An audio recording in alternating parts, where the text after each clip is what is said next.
할렐루야, 12월 7일 화요일입니다. 오늘도 주님의 말씀에 귀 기울이는 저희 모두에게 주님의 크신 은혜가 함께 하시길 주님의 이름으로 축원드립니다. 오늘 저에게 주신 하나님의 말씀은 사사기서 19장 1절에서 10절까지 말씀입니다. 사사기서 19장 1절에서 10절까지 말씀 우리 함께 읽도록 하겠습니다. 이스라엘에 왕이 없을 그때에 에브라임 산지 구석에 거류하는 어떤 레위 사람이 유다 베들레헴에서 첩을 맞이하였더니 그 첩이 행음하고 남편을 떠나 유다 베들레헴 그의 아버지의 집에 돌아가서 거기서 넉 달 동안을 지내매 그의 남편이 그 여자에게 다정하게 말하고 그를 데려오고자 하여 하인 한 사람과 나귀 2마리를 데리고 그에게로 가매 여자가 그를 인도하여 아버지의 집에 들어가니 그 여자의 아버지가 그를 보고 기뻐하니라.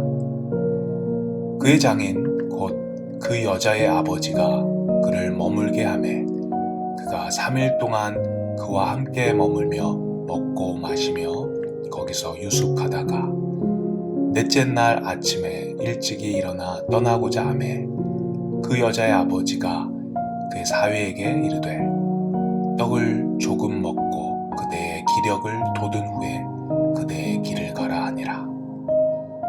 두 사람이 앉아서 함께 먹고 마시매 그 여자의 아버지가 그 사람에게 이르되 청하노니 이 밤을 여기서 유숙하여 그대의 마음을 즐겁게 하라 하니 그 사람이 일어나서 가고자 하되 그의 장인의 간청으로 거기서 다시 유숙하더니 다섯째 날 아침에 일찍이 일어나 떠나고자 하매 그 여자의 아버지가 이르되 청하노니 그대의 기력을 돋우고 해가 기울도록 머물라 하므로 두 사람이 함께 먹고 그 사람이 첩과 하윈과 더불어 일어나 떠나고자 하매 그의 장인 곧 그 여자의 아버지가 그에게 이르되 보라 해가 기울었느니라.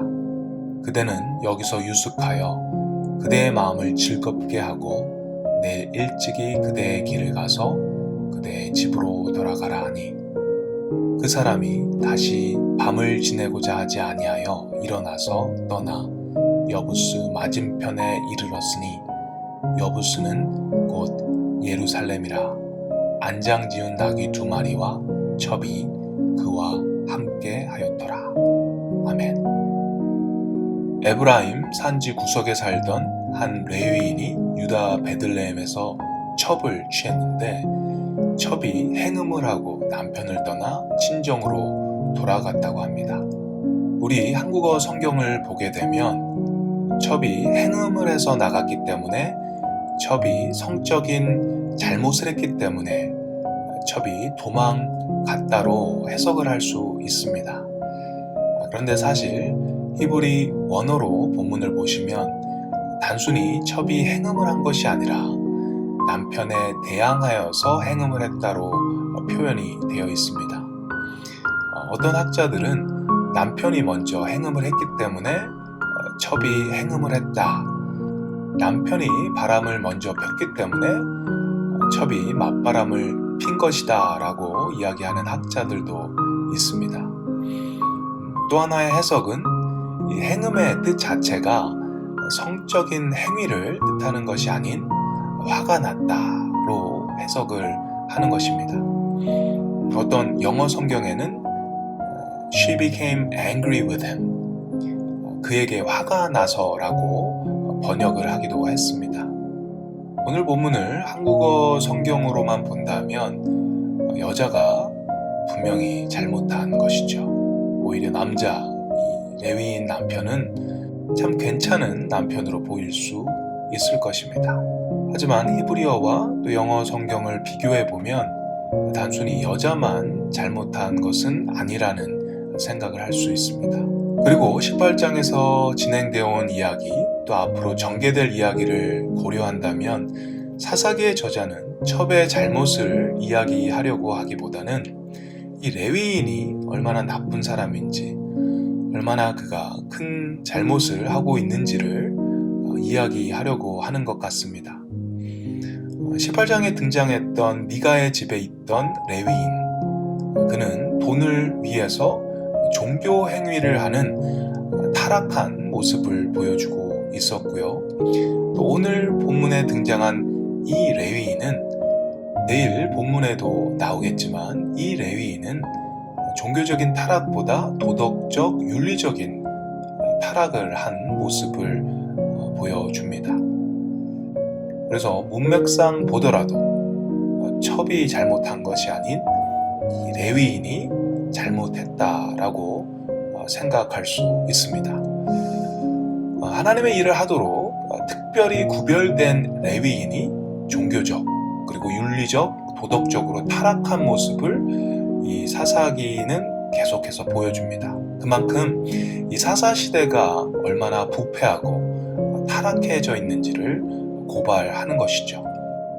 첩이 고향으로 돌아간 지 4달이 지났습니다. 4개월이라는 긴 시간을 지나고 나서야 레위인은 첩을 찾으러 갑니다. 그리고 3절을 보시면 남편이 그 여자에게 다정하게 말하고 그를 데려오고자 하여 하인 한 사람과 나귀 2마리를 데리고 그에게로 가매 여자가 그를 인도하여 아버지의 집에 들어가니, 이 구절을 보게 되면 이 레위인이 마치 호세아 선지자처럼 보입니다.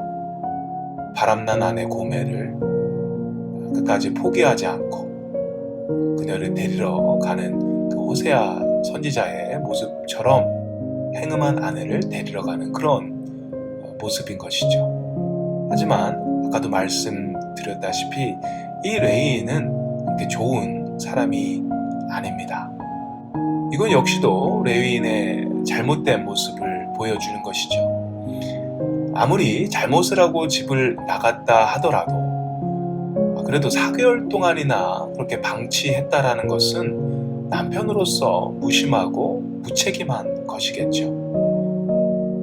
4개월이 흐른 뒤에 어떤 생각이 들었는지는 몰라도 이 레위인은 이 첩을 다시 데려오기로 결심하고 하인 1명 그리고 나귀 2마리를 끌고 그녀 아버지 집이 있는 유다 베들레헴으로 갑니다. 그리고 다시 첩을 4개월 만에 만납니다. 첩은 레위인 남편을 피하지 않고 거부하지 않고 자기 아버지에게로 데려갑니다. 장인은 이 도망온 자기 딸을 찾으러 온 레위인을 보고 기뻐했다고 합니다. 장인은 이 사위인 레위인에게 4일 동안이나 머물게 하면서 아주 융숭한 대접을 했습니다. 그런데 저는 이 첩의 아버지의 마음이 참 궁금해졌습니다. 그가 사위인 이 레위인에게 융숭한 대접을 했는데 정말 그것을 기쁜 마음으로 했을까요? 정말 이 사위가 이뻐서 그에게 그렇게 정성스럽게 대접을 했을까요? 저는 아니라고 생각합니다. 참 미웠을 것 같습니다. 참 싫었을 것 같습니다. 그런데도 불구하고 그는 사위를 대접했습니다. 왜 그랬을까요? 더 많이 대접하고, 더 많이 먹이고, 더 많이 쉬게 하고, 더 많이 웃고, 더 많이 좋은 시간을 보내야 당신 딸에게 잘할 것 같다라는 생각을 했을 것 같습니다. 그렇게 해야지 사위가 딸에게 좀 더 잘하지 않을까라는 그런 생각으로 말이죠. 그의 딸은 첩입니다. 또 행음한 여인, 집 나간 여자입니다. 이 고대 이스라엘의 배경을 생각한다면 참 하찮고 볼품없고 사회에서 그렇게 대접받을 수 없는 그런 사람입니다. 그런데 그 아버지에겐 여전히 귀한 딸입니다. 여전히 너무나도 소중한 딸입니다. 세상 사람들은 그를 볼품없이 여겨도 아무리 손가락질해도 여전히 그에게는 사랑하는 귀한 딸입니다. 오늘 이 본문의 이 아버지의 이 모습을 보면서 하나님의 사랑도 같다라는 생각을 합니다. 아무리 세상에서 짓밟히고 아무리 세상 사람들이 볼 땐 우리가 볼품없어 보여도 여전히 하나님께는 귀한 아들이고 딸입니다. 하나님은 우리의 아버지 되십니다. 우리 편이 되어주시고요. 우리를 사랑하시고 응원하십니다. 어둡고 황망한 이 세상에서 아무도 믿을 수 없고 기댈 수 없는 그런 상황이 찾아오더라도 하나님께서는 우리의 편이 되어주시고 우리를 아들로 딸로 끝까지 사랑해 주시고 응원해 주십니다. 오늘도 그분의 사랑을 충분히 느끼며 오늘을 살 수 있는 저와 여러분 되시기를 주님의 이름으로 축원드립니다. 아멘. 함께 기도하겠습니다. 사랑의 하나님 감사합니다. 먼저 레위인의 타락을 생각해 봅니다. 하나님이 없기 때문에 자기 소견대로 하기 때문에 아무리 레위인이라고 할지라도 타락할 수밖에 없음을 봅니다. 그래서 하나님 먼저 주님을 저희 삶의 왕으로 모시고 왕으로 주님을 섬기는 저희가 되게 도와주시옵소서. 우리의 생각대로 우리의 소견대로 사는 것이 아닌 주님의 말씀이 기준이 되어서 살 수 있는 저희가 되게 하여 주시옵소서. 하나님, 오늘 첩의 아버지를 보면서 하나님 아버지를 생각해 봅니다. 우리가 세상에서는 손가락질 당하고 미움을 받고 쫓겨나는 신세라고 할지라도 하나님에게는 여전히 귀한 아들이고 딸임을 믿습니다. 주님의 그 변함없는 사랑과 응원의 메시지를 저의 삶 속에서 매일매일 듣게 도와주시고 때론 어둡고 차가운 삶의 그늘을 지날 때에도 주님의 따뜻하고 밝은 사랑과 긍휼을 저희의 피부로 느끼고 그것으로 인해 감사하고 그것으로 인해 힘을 얻을 수 있는 저희 모두 되게 도와주시옵소서. 오늘도 감사드립니다.